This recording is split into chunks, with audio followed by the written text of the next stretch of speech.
चलिए बेटा, उम्मीद करता हूँ सब लोग बहुत बढ़िया होंगे। नया दिन, नई शाम, नई शुरुआत। चैप्टर का नाम है हमारे गवर्नमेंट बजट और क्लास नंबर 1 आज हमारी स्टार्ट होने जा रही है। अच्छा, कुछ पता है गवर्नमेंट बजट के बारे में कि गवर्नमेंट बजट है क्या? हाँ सर, गवर्नमेंट मतलब सरकार और बजट मतलब बजट। तो सरकार जो अपना बजट बना रही है that is known as government budget. नहीं बेटा, और तो ऐसा ही है बट स्टिल कुछ और थोड़ा सा डिटेल देखते हैं। देखिए सरकार करती क्या है। गवर्नमेंट दो तरीके की, एक तो स्टेट और एक सेंट्रल। स्टेट का मतलब क्या है? योगी जी। और सेंट्रल का मतलब है मोदी जी। हालांकि दोनों ही अपने अपने बजट बनाती हैं। बजट का मतलब क्या है अभी समझ लेंगे। दोनों ही अपने अपने बजट बनाती है बट हमारे सिलेबस में जो बजट है वो सिर्फ और सिर्फ सेंट्रल गवर्नमेंट का है, यानी मोदी जी का सिर्फ सेंट्रल गवर्नमेंट का है। अच्छा, गवर्नमेंट बजट, ये बजट रिलीज कब होता है और कौन रिलीज करता है? फाइनेंस मिनिस्टर जो है निर्मला ताई हमारी, वो रिलीज करती है इस गवर्नमेंट बजट को, ओ सॉरी बजट को। और ये 1 फरवरी जो भी ईयर चल रहा होता है उसके उस साल में आ जाता है। फॉर एग्जाम्पल, इस साल का जो हमारा बजट रिलीज हुआ कब हुआ? 1 फरवरी 2026 में निर्मला ताई जो है वो इसको अनाउंस करती हैं। यानी फाइनेंस मिनिस्टर जो भी होंगे वो हमारे क्या करेंगे, इस गवर्नमेंट बजट को क्या करेंगे, अनाउंस करते हैं 1 फरवरी और किसी भी ईयर के जो भी हमारा चल रहा होता है करंट ईयर हमारा। क्लियर है? अच्छा, फिस्कल ईयर या फाइनेंशियल ईयर क्या होता है? Accounting year.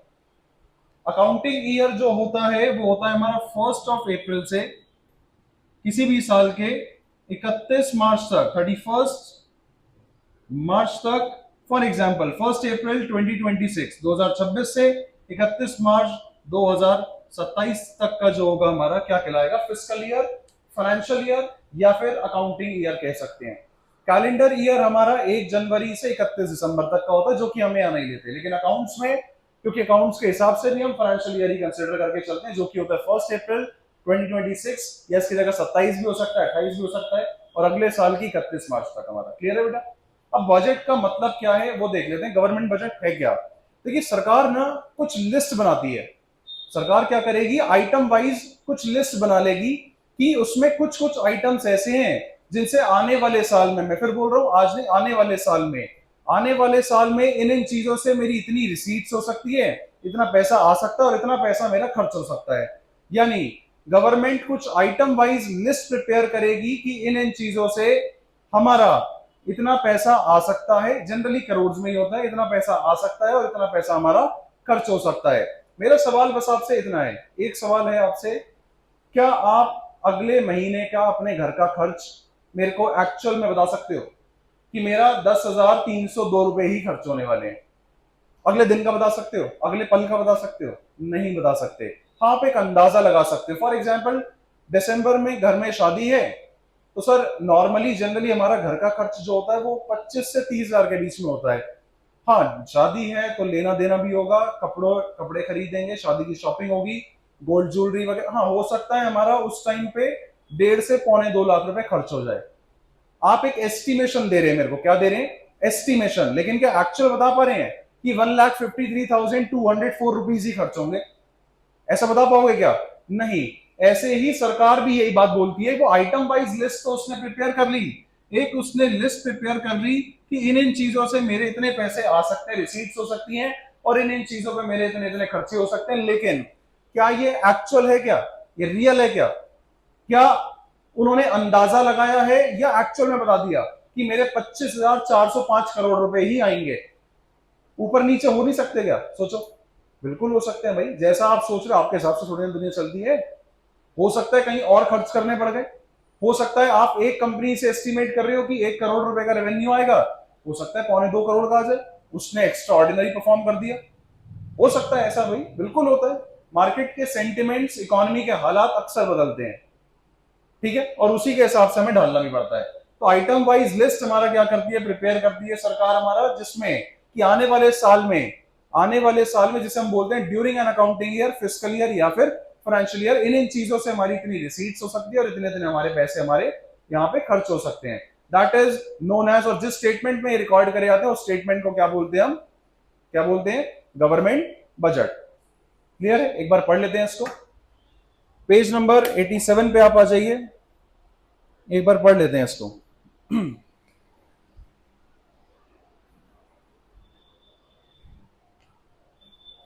चलिए, a government budget is an annual financial statement showing the item wise estimate of the receipts and the expenditure during a fiscal year. fiscal year बेटा कहां से start होता है? 1 अप्रैल 2000 कोई से भी साल का अगले अगले साल की 31 मार्च तक हमारा एंड होता है. A fiscal year is taken from 1st April to 31st March. Clear है बेटा? अच्छा, ये क्या था? एस्टिमेशन था.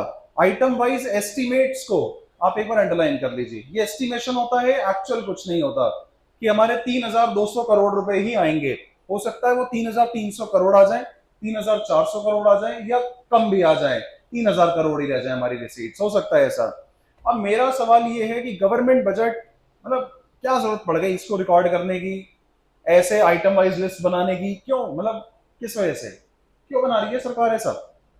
इसे बोलते हैं यूनियन बजट. सेंट्रल गवर्नमेंट जो बजट बनाती है that is known as union budget. और हमारे सिलेबस में सिर्फ अभी यही है, स्टेट वाला नहीं है, योगी जी वाला नहीं है. ठीक है, क्यों बना रही है? सवाल मेरा ये, ऑब्जेक्टिव क्या है, क्या गोल है, क्या उद्देश्य है, क्यों, वाई? कुछ तो होगा. ऐसे मन करा तो ऐसे शुरू कर नहीं, कुछ तो होगा. देखिए, ऑब्जेक्टिव क्या है कि देखो, आपने अक्सर देखा होगा गवर्नमेंट बजट जब रिलीज होता है, जब बजट निर्मला सीतारमण जी रिलीज करती हैं, उसमें बहुत सारी समस्याएं बताती है और बहुत सारी चीजों के बारे में बताती है कि जैसा आपने अगर पीछे सुना भी हो, किसान के लिए बात करी जा रही थी, किसान के लिए कोई स्टेप नहीं लिया गया. और in fact MSP, minimum support price क्या होता है? फॉर एग्जांपल, एक किसान ने फसल उगाई कि भाई बाजार में, मंडी में अगर वो बेचने जाएगा, कोई अगर उसकी फसल नहीं खरीदा, सरकार खरीद लेगी और 2 रुपए किलो के हिसाब से तो खरीद ही लेगी, वो इससे कम में नहीं खरीदेगी. मिनिमम 2 रुपए किलो के हिसाब से तो उनको उनकी फसल का मिल जाएगा.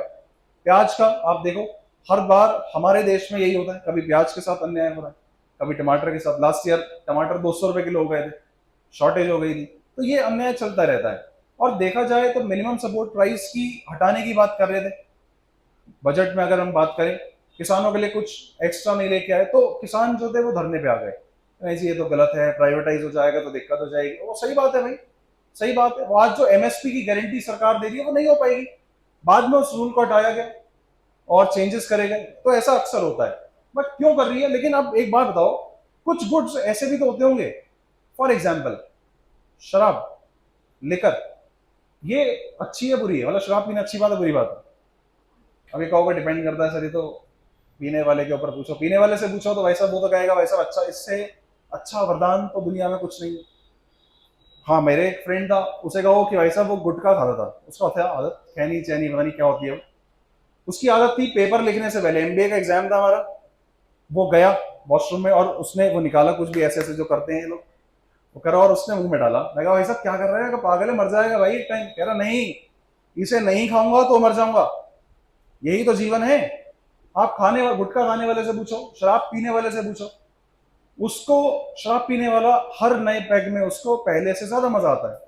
उसके बिना जीवन, बस अगर उसको शराब छीन ली जाए या ऐसी चीजें उससे छीन ली जाए जिससे उसको लत लग गई है, कि लत लग जाती है किसी चीजों की और वो छूटनी बड़ी मुश्किल है. अगर वो उनसे छुड़ाने की कोशिश करो, भाई साहब मर जाएंगे, इसके बिना हमें दे दो. कुछ चीजें ऐसी हैं, आप अक्सर देखिए सरकार ऐसी चीजों पे जो डेंजरस है हमारी हेल्थ के लिए, हैजार्डियस गुड्स हैं, उन चीजों पे सरकार अक्सर टैक्सेस ज्यादा रखती है. होता है ऐसा. आप किसी लेबर से पूछो, वो शाम को जाता है एनर्जी ड्रिंक लेने जाता है, कहता है भाई साहब 75 रुपए की चीज 80 रुपए की कर दी. मैं तो हर बार यही महंगा करते थे. मेरा छोटा सा जो एनर्जी ड्रिंक आती है महंगी कर दी. गरीबों का खून चूस रहे हैं, क्या करें बताओ? महंगा ही महंगा करे आ रहे हैं, इनकम भाई साहब है नहीं कुछ. तो अक्सर सरकार ऐसा करती है, सरकार जितने भी गुड्स हैं हैजार्डियस जो हैं उन पे टैक्सेस ज्यादा लगाती है. देखिए, सरकार का ऑब्जेक्टिव होता है, दोनों ही ऑब्जेक्टिव है. पहला ऑब्जेक्टिव रहता है एस फॉर सरकार, एस फॉर सोशल वेलफेयर. क्या है? एस फॉर सरकार, एस फॉर सोशल वेलफेयर. सरकार अपने बजट को इस तरीके से एलोकेट करती है कि उसके दोनों ही ऑब्जेक्टिव, कौन कौन से दोनों ऑब्जेक्टिव? एक तो हमारा प्रॉफिट मैक्सिमाइजेशन का, और दूसरा हमारा क्या है? सोशल वेलफेयर का हमारा ऑब्जेक्टिव जो है कंप्लीट हो सके. इसको बोलते हैं reallocation of resources. Reallocation of resources हमारा ये इंपॉर्टेंट ऑब्जेक्टिव है. कई बार इसमें से क्वेश्चन पूछ लेता है. 3 ऑब्जेक्टिव्स हैं, बताऊंगा किस तरीके से क्वेश्चन पूछता है. सरकार का ऑब्जेक्टिव क्या होता है? सरकार गवर्नमेंट बजट, अपना बजट जो है इस हिसाब से प्रिपेयर करती है कि उसका प्रॉफिट मैक्सिमाइजेशन और सोशल वेलफेयर दोनों ही ऑब्जेक्टिव्स पूरे हो सके. बेटा सोशल वेलफेयर कैसे करेगी? सरकार जानी ही सोशल वेलफेयर के लिए जाती है। एस फॉर सरकार, एस फॉर सोशल वेलफेयर, और एस फॉर स्टेबिलिटी, स्टेबिलिटी लाने के लिए भी जानी जाती है। फॉरेन एक्सचेंज रिजर्व में देखेंगे, फिक्स एक्सचेंज रेट सिस्टम में ये बात। तो ये सोशल वेलफेयर कैसे करेगी? वो गरीबों को सब्सिडीज प्रोवाइड करेगी। क्या करेगी?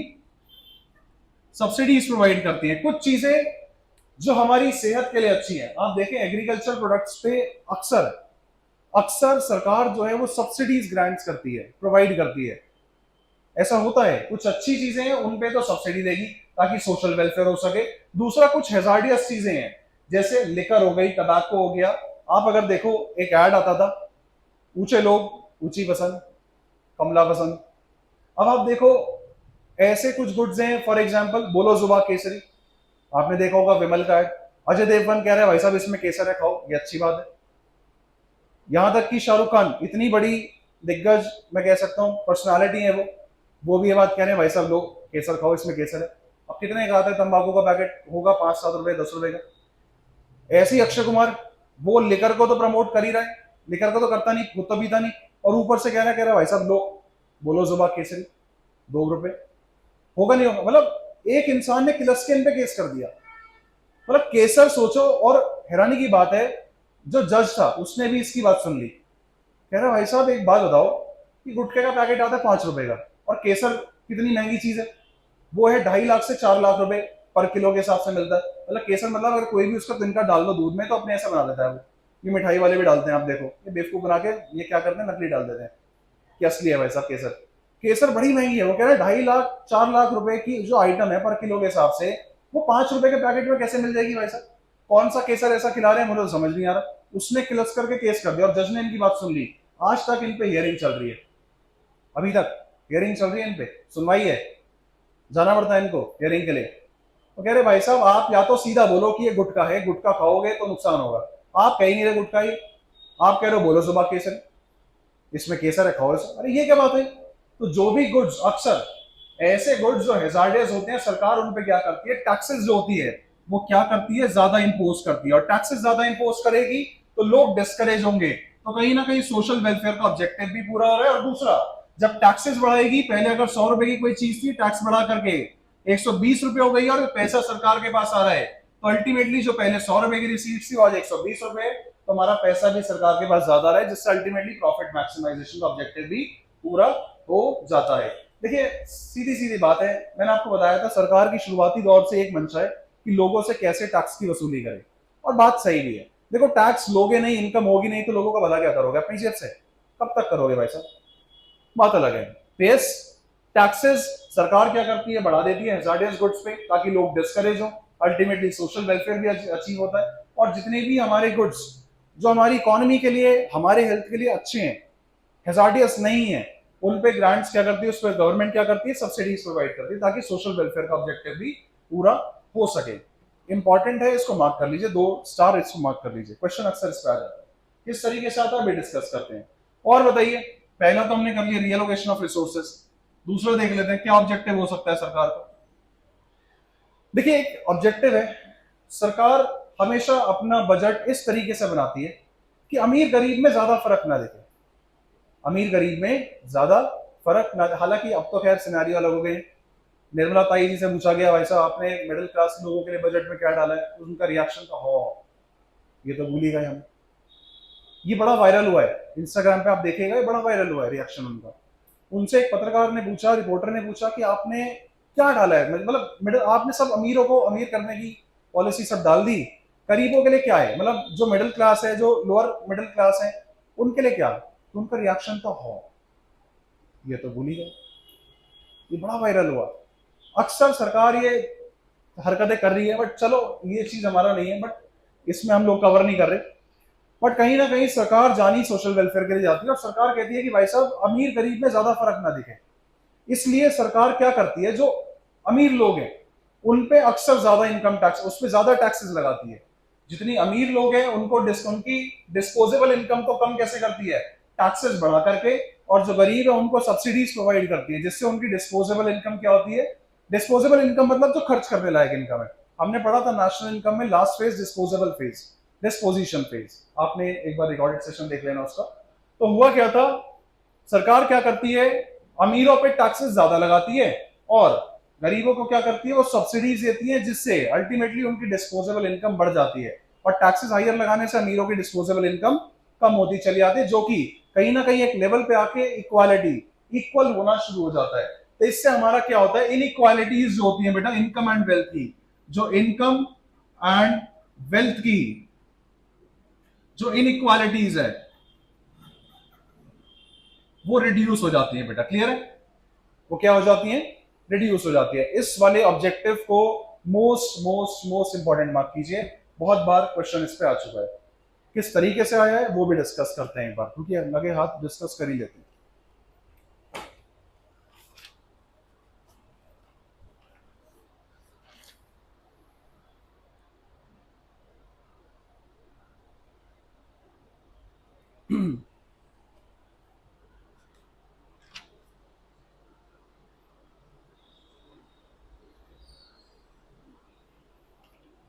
देखिए जी, क्वेश्चन देखिए,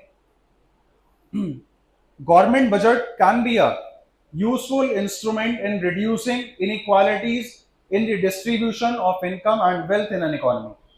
क्या बोला इन्होंने, government budget can be a useful tool या instrument in reducing the inequalities in the distribution of income and wealth in an economy. Do you agree with the given statement? Give valid arguments in favour of your answer. Answer is yes. भाई सीधी बात है। कैसे करती है, कौन सा वाला फंक्शन है, reducing inequalities of income and wealth. सरकार करेगी कैसे, कि हाँ भी हम एग्री करते हैं, बहुत स्टेटमेंट जो मेंशन करी गई है। क्यों करेगी, क्योंकि सरकार जनरली क्या करती है, इनइक्वालिटीज को रिड्यूस करने के लिए अमीर लोगों पे टैक्सेस ज्यादा लगाते हैं, जिससे उनकी डिस्पोजेबल इनकम कम हो जाती है, और जो गरीब लोग हैं उनको सब्सिडीज प्रोवाइड करती है, जिससे उनकी डिस्पोजेबल इनकम बढ़ जाती है। तो ये इनइक्वालिटीज एक पॉइंट ऑफ टाइम पे आके खत्म होनी शुरू हो जाती है। क्लियर है? और देखिए किस तरीके से आता है क्वेश्चन, एलोकेशन फंक्शन पे आपको देख लेते हैं एक बार।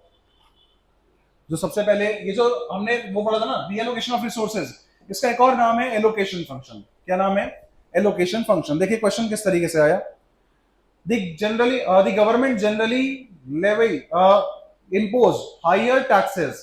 टैक्सेस में जगह आपको जीएसटी दे देगा कई बार। देखिए, the government generally impose higher GST on socially undesirable products like cigarettes, tobacco या लिकर एटसेट्रा। ये स्टेटमेंट इन्होंने दे दी। Identify and explain which objective of government budget is indicated in the above statement. इन्होंने क्या बोला, जितनी हजार्डियस चीज है उस पर जीएसटी बढ़ा दी। जीएसटी मतलब टैक्सेस बढ़ा दी, अल्टीमेट सी बात है। टैक्सेस बढ़ा दिए तो क्या होगा, टैक्सेस बढ़ा दिए तो ज्यादा हमारा क्या होगा, इनकम होगी, जिससे प्रॉफिट मैक्सिमाइजेशन का ऑब्जेक्टिव अचीव होगा। दूसरा, लोग डिस्करेज हो जाएंगे हायर प्राइसेस देख के, तो अल्टीमेटली सोशल वेलफेयर का ऑब्जेक्टिव भी हमारा क्या हो जाएगा, अचीव हो जाएगा। इसीलिए इसमें ये अलग तरीके से क्वेश्चन पूछता, देखा उसने डायरेक्ट नहीं पूछा, उसने एग्जांपल्स दे दिए, टबैको, सिगरेट्स, इन पे सब पे टैक्सेस बढ़ा दिए। अब बताओ कौन सा फंक्शन है, सोशल ऑब्जेक्टिव अचीव करना चाह रही है भाई, रीएलोकेशन ऑफ रिसोर्सेज फंक्शन है। इस तरीके से क्वेश्चन आएगा। और देखते हैं, देखिए क्वेश्चन कैसे आया। टैक्सेशन स्टेटमेंट आ गया नहीं, taxation is an effective tool to reduce the inequalities of income. Taxation is an effective tool to reduce the inequalities of income. Justify the given statement with valid reasons. कौन सा वाला objective है, second वाला भाई, reducing income and wealth की inequalities. सीधी सी बात है, इसमें कहीं ना कहीं आप फर्स्ट वाला रीएलोकेशन वाला भी मिक्स कर सकते हो, कि टैक्सेस जो होती हैं वो हैजार्डियस गुड्स पे भी ज्यादा रखती हैं, वेराज अमीर लोगों पे भी टैक्सेस ज्यादा लगाए जाते हैं, जिनसे उनकी डिस्पोजेबल इनकम कम होती है।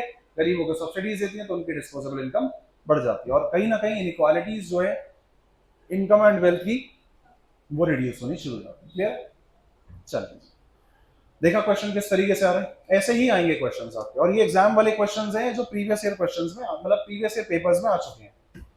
जब लास्ट टाइम पे हम लोग, हमारा सिलेबस कंप्लीट हो जाएगा, तो ऐसे बहुत सारे क्वेश्चंस हम लोग करने वाले हैं। इनफैक्ट 7 से 8 सैंपल पेपर्स आपको सॉल्व भी करवाऊंगा, so need not to worry about it. जनवरी मंथ में हम बहुत तैयारी करने वाले हैं अच्छे तरीके से। चलिए बेटा, 2 ऑब्जेक्टिव्स हो गए, कौन कौन से बेटा, एक तो रीएलोकेशन ऑफ रिसोर्सेज और दूसरा रिड्यूसिंग इनकम एंड वेल्थ की इनइक्वालिटीज। तीसरा objective, again most important objective है, क्वेश्चन किस तरीके से आएगा बताऊंगा। क्या है, रिड्यूस करना किस चीज को, या इकोनॉमिक स्टेबिलिटी हमारा अचीव करना। क्या है ऑब्जेक्टिव, देखिए एक बार पढ़िए, इकोनॉमिक स्टेबिलिटी। इसको भी मोस्ट इंपॉर्टेंट आप मार्क कर लीजिए, पेज नंबर 87 नोट्स से स्पाइरल से। देखिए जब भी आप एक वर्ड देखें स्टेबिलिटी, हमेशा ध्यान रखिएगा स्टेबिलिटी से मतलब हमारा है सरकार का कि वो इन्फ्लेशन डिफ्लेशन की बात कर रही है। किसकी बात कर रही है? तीसरा, इस पे भी मोस्ट इंपॉर्टेंट मार्क कर लीजिएगा, इकोनॉमिक। सरकार अपना बजट इस तरीके से बनाती है कि इकोनॉमिक स्टेबिलिटी देश में अचीव हो सके। स्टेबिलिटी का मतलब है कि कहीं ना कहीं इन्फ्लेशन और डिफ्लेशन बेटा दोनों ही हमारा कंट्रोल में रहे। गवर्नमेंट क्या करेगी? गवर्नमेंट अपना बजट इस तरीके से बनाती है कि हमारा इन्फ्लेशन और डिफ्लेशन ये दोनों ही कंट्रोल में रहे। और ये बात मैंने आपको लास्ट क्लास में मनी एंड बैंकिंग में बताई भी थी कि इन्फ्लेशन हमारे जैसे देश के लिए, डेवलपिंग नेशन के लिए कोई बुरी बात नहीं है। इन्फ्लेशन हमारे देश को रिप्रेजेंट करता है, कहीं ना कहीं हेल्दी कंजम्पशन को रिप्रेजेंट कर रहा है। हाँ, ओवर हो जाए तो दिक्कत है, लेकिन एक लिमिट में रह के होए वो सही है। ऐसा अक्सर कहा जाता है 4 to 5 की रेंज में या 4% से 6% की रेंज जो है वो एक इकोनॉमिक रेंज है। यहाँ भाई इतना इन्फ्लेशन चलता है डेवलपिंग नेशंस में, डेवलप्ड की बात नहीं कर रहा। हाँ, ज्यादा हो जाए तो दिक्कत है। तो इन्फ्लेशन कोई बुरी बात नहीं है, इनफैक्ट हमें लगता है डिफ्लेशन बहुत अच्छी बात है। ये भी गलत है हमारी इकोनॉमी के लिए। डिफ्लेशन का मतलब है चीजें सस्ती हो रही हैं। क्यों हो रही हैं? जब डिमांड ही नहीं होगी चीजों की। डिमांड कब नहीं है? जब लोगों के पास पैसा नहीं है। तो ये दिक्कत है हमारे देश के लिए। हमें लगता है कि सस्ती हो जाए चीजें, ये 10 रुपए का मार्कर 2 रुपए का मिलेगा तो अच्छा रहेगा। अरे भाई साहब, इनकम ही नहीं है, डिमांड ही नहीं है, तभी तो सस्ता हो रहा है। जब किसी चीज की डिमांड गिर जाती है तभी तो उसके प्राइसेस फॉल करते हैं। होता है ऐसा। तो यस, इकोनॉमिक स्टेबिलिटी का मतलब था गवर्नमेंट अपना बजट इस तरीके से बनाए कि हमारा देश में ना तो ज्यादा इन्फ्लेशन हो ना ज्यादा डिफ्लेशन हो। अब सरकार इसको करती कैसे? ये दो वर्ड याद रखिएगा, इन्फ्लेशन और। जब भी आप इन्फ्लेशन डिफ्लेशन पढ़े तो आप समझ जाइएगा सरकार कुछ ना कुछ करना चाह रही है, इकोनॉमिक स्टेबिलिटी का ऑब्जेक्टिव है। अब देखिए सरकार करती क्या है। सरकार हमेशा दो चीजों के साथ खिलवाड़ करती है। पहला टैक्सेस और दूसरा क्या होगा हमारा? एक्सपेंडिचर। पहला सरकार अपने खिलवाड़ करेगी टैक्सेस के साथ, दूसरा खिलवाड़ करेगी किसके साथ? एक्सपेंडिचर के साथ। बेटा इन्फ्लेशन का केस क्या था? इन्फ्लेशन का मतलब क्या था पहले मुझे आप ये बताइए। जब लोगों के पास मनी सप्लाई ज्यादा है तो उनकी परचेजिंग पावर ज्यादा है, तो अल्टीमेटली हमारा क्या हो रहा है? महंगाई बढ़ रही है। यही तो है। अब सरकार इस इन्फ्लेशन को कम कैसे करेगी? लेकिन ध्यान रखिएगा एक मेजर हमने और पढ़ा था। एक तो आरबीआई कर रहा है।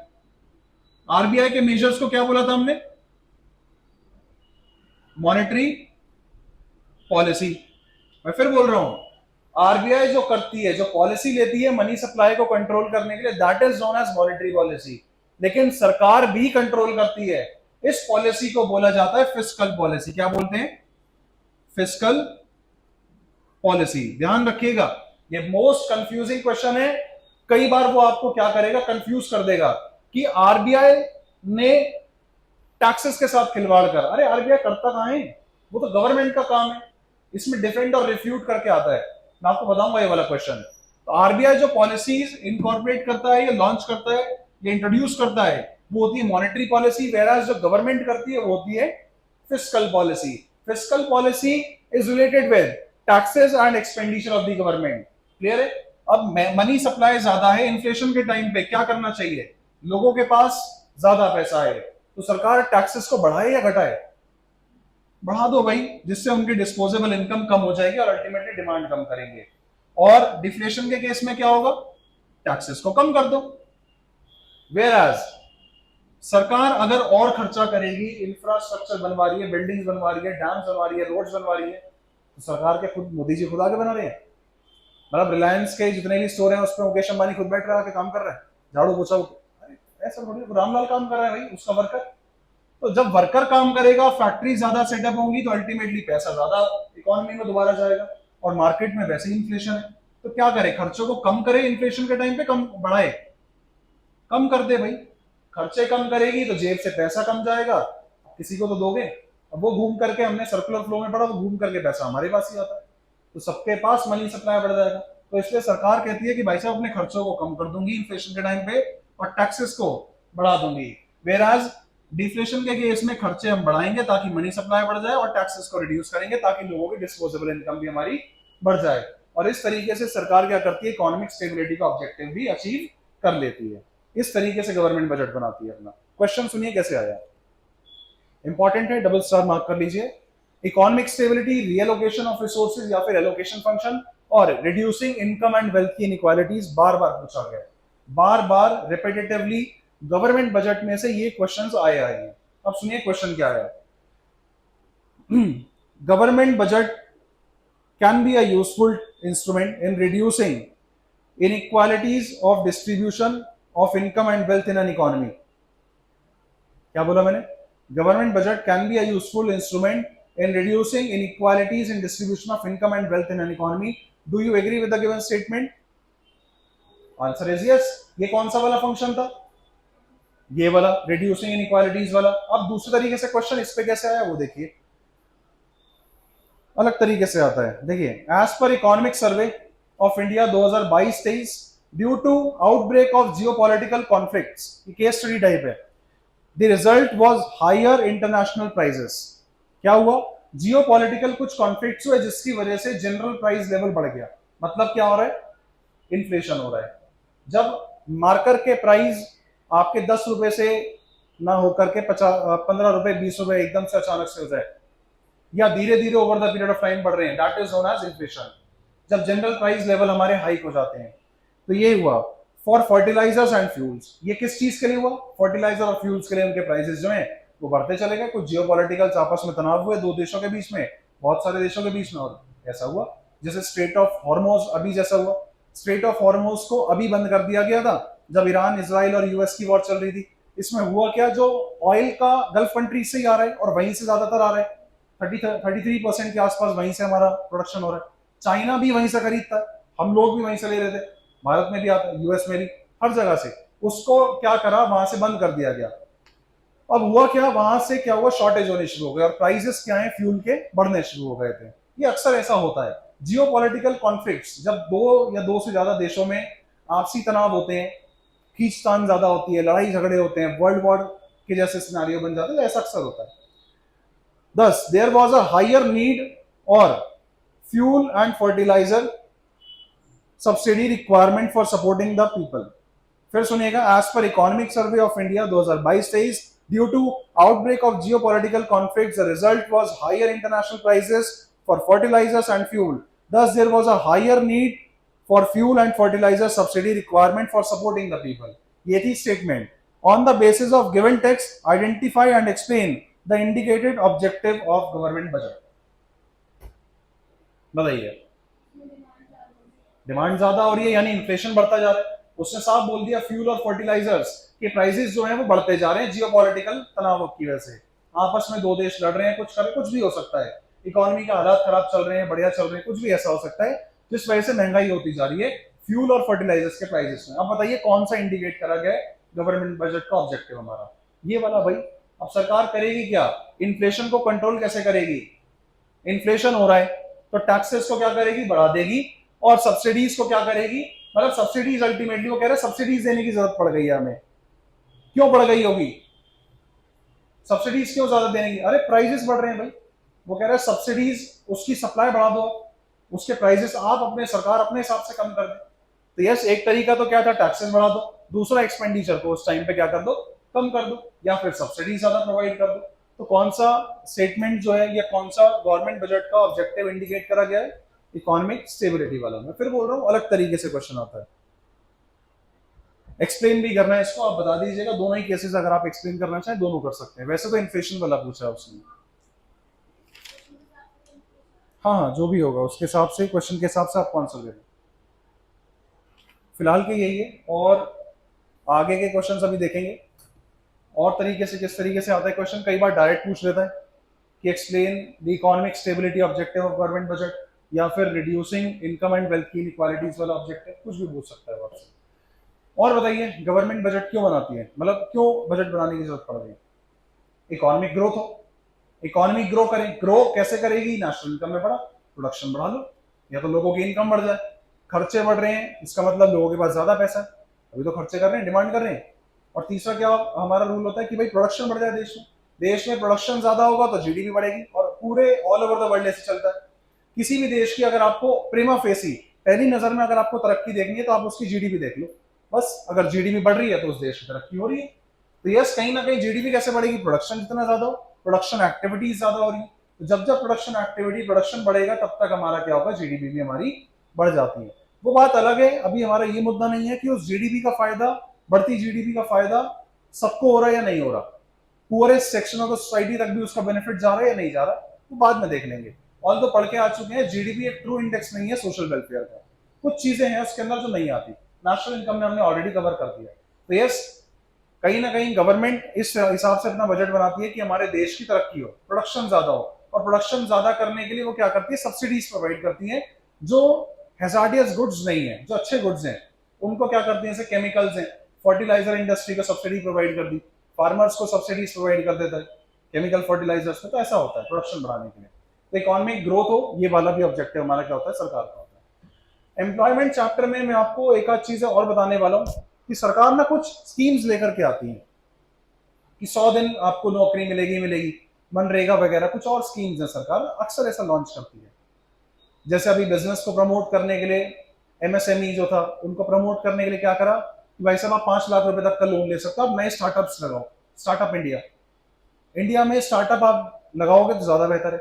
फॉर एग्जाम्पल सरकार ने अभी एक पॉलिसी निकाली थी, आप जब भी जाओ पीवीएस में 3 थिएटर आपको मिलेंगे, 3 थिएटर है, मिलान से चले जाओ 3 थिएटर, मतलब अलग अलग जगह 3 थिएटर का क्या कॉन्सेप्ट है, 3 ही क्यों, सरकार ने पॉलिसी निकाली कि भाई साहब अगर कोई भी, ये इसे बोलते हैं मीडिया एंड एंटरटेनमेंट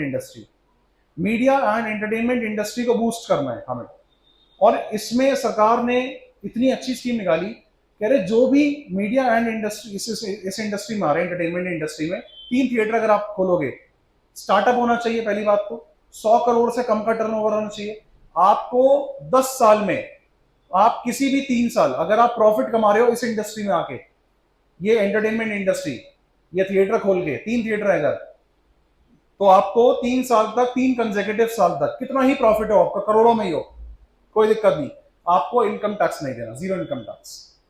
और ये चीज आप पूरे 10 साल के टेन्योर में कभी भी आप इसको अचीव कर सकते हो, कभी भी क्लेम कर सकते हो। मान के चलो 1 2 3 4 5 6 7 8 9 10, ये कितने टोटल 10 ईयर्स हैं। टोटल 10 ईयर्स में अगर आपके इन तीनों साल में ज्यादा प्रॉफिट है सबसे ज्यादा, या स्टार्टिंग के 3 साल में है, या बीच के 3 साल में है, या यहां पे 3 साल में है, या लास्ट के 3 साल में है, कभी भी पूरे 10 साल के टेन्योर में 3 साल तक आप क्या कर सकते हो, आपको 0 इनकम टैक्स देना है, इनकम टैक्स देना ही नहीं, माफ हो गया आपका। अब इससे हुआ क्या, ये सरकार की स्कीम्स होती हैं, सरकार स्कीम निकालती है, सेलर ज्यादा हो गया, अब लोगों ने जगह लेनी शुरू करी, भाई साहब मीडिया एंड एंटरटेनमेंट इंडस्ट्री, सरकार ने बोला इनकम टैक्स कितना कमाओ, 3 साल तक छूट है इनकम टैक्स। इससे क्या होता है, सेलर मोटिवेट होता है, सप्लाई ज्यादा करता है, होता है ऐसा, ये सरकार की स्कीम्स है जो मोटिवेट करती है लोगों को, अलग अलग स्कीम निकालती है। चलिए बेटा, तो कहीं ना कहीं सरकार अपना बजट इस तरीके से बनाती है कि कहीं ना कहीं एम्प्लॉयमेंट जनरेट हो, लोग मोटिवेटेड फील हो। बैकवर्ड एरियाज में इंडस्ट्री सेटअप करने के लिए सरकार ग्रांट्स दे देती है कि आप 10 लाख रुपए लो, नवनीत जी काम करो, आपका सब खर्चा हम देख रहे हैं, आपको कोई टैक्स नहीं देना, आपके रहने सहने के खर्चे, हमारे बिजली पानी में उसमें छूट मिल जाएगी आपको, आप बस ग्रामीण क्षेत्रों में जो थोड़े बैकवर्ड एरियाज है इंडस्ट्री सेटअप करो अपनी, आप अच्छे बिजनेसमैन हो, हमने आपका नाम सुना, हम आपको 10 लाख रुपए की ग्रांट दे रहे हैं, आप जाओ सेटअप करो ताकि लोगों को वहां पे एम्प्लॉयमेंट मिले। तो भले डायरेक्टली मिले या इनडायरेक्टली मिले, सरकार कहीं ना कहीं ऑब्जेक्टिव, या गवर्नमेंट बजट अपना बजट इस तरीके से बनाती है कि डायरेक्टली या इनडायरेक्टली हमारा क्या हो, एम्प्लॉयमेंट भी जनरेट हो। क्लियर? और देखिए लास्ट हमारा ऑब्जेक्टिव रह गया रिड्यूसिंग रीजन वाइज डिस्पैरिटीज। क्या लिखा है इसको, रीजनल डिस्पैरिटीज। देखिए कई एरियाज आपने देखा होगा भारत में, कई जगह ज्यादा डेवलपमेंट है, नोएडा साइड आप चले जाओ, गुड़गांव चले जाओ, मेरठ में अभी इतना नहीं है, तो सरकार अपना बजट इस तरीके से एलोकेट करती है कि रीजन वाइज वेरिएशन ना हो, कोई एरिया ज्यादा डेवलप ना लगे, कोई बिल्कुल पिछड़े हुए ना लगे। आप देखो मेट्रो भारत में यहाँ पे मेरठ में भी आ गई, पहले दिल्ली मेट्रो वहीं हुआ करती थी, सिर्फ दिल्ली में ये बनी, उसके बाद यहाँ पे क्या आ गई, रैपिड आ गई, वो नहीं हुआ। तो ऐसा ना लगे कि आपको लगे कि हम तो पिछड़े हुए हैं, ऐसा ना हो। तो सरकार अपना बजट इस तरीके से एलोकेट करती है, बनाती है कि जो रीजन वाइज वेरिएशन है वो भी हमारे रिड्यूस हो जाए। बैकवर्ड एरियाज में इंडस्ट्री सेटअप करना, वही सारे पॉइंटर्स, ठीक है। चलिए, उम्मीद करता हूं ये वाला टॉपिक क्लियर हो गया होगा। और मोस्ट इंपॉर्टेंट इसमें 3 पॉइंटर्स थे, reallocation of resources, reducing income and wealth की इनइक्वालिटीज और economic stability. Economic stability is related with inflation deflation, ये वर्ड्स को ध्यान रखना है। ये वाला कई बार डायरेक्ट आ जाता है, इनकम एंड वेल्थ की इनइक्वालिटीज को रिड्यूस करना, या दूसरे तरीके से टैक्सेस जो है अमीरों पे बढ़ा रही है और सब्सिडीज दे रही है किसको, गरीबों को, तो इनकम एंड वेल्थ की इनकम रेट रिड्यूस कर रही है, इनइक्वालिटीज को। यहाँ पे कैसे पूछेगा, हैजार्डियस चीजों पे सरकार ने टैक्सेस बढ़ा दिए और अच्छी अच्छी चीजों पे प्रोड्यूसर्स को सब्सिडीज प्रोवाइड कर रही है, तो बताइए कौन सा हमारा फंक्शन डिपिक्ट करा गया अब स्टेटमेंट, उस हिसाब से आप अपना क्या करेगा, आंसर दे दीजिएगा। चलिए जी, आज की क्लास अपनी यही एंड कर रहे हैं और मिलते हैं आपसे अगली क्लास में।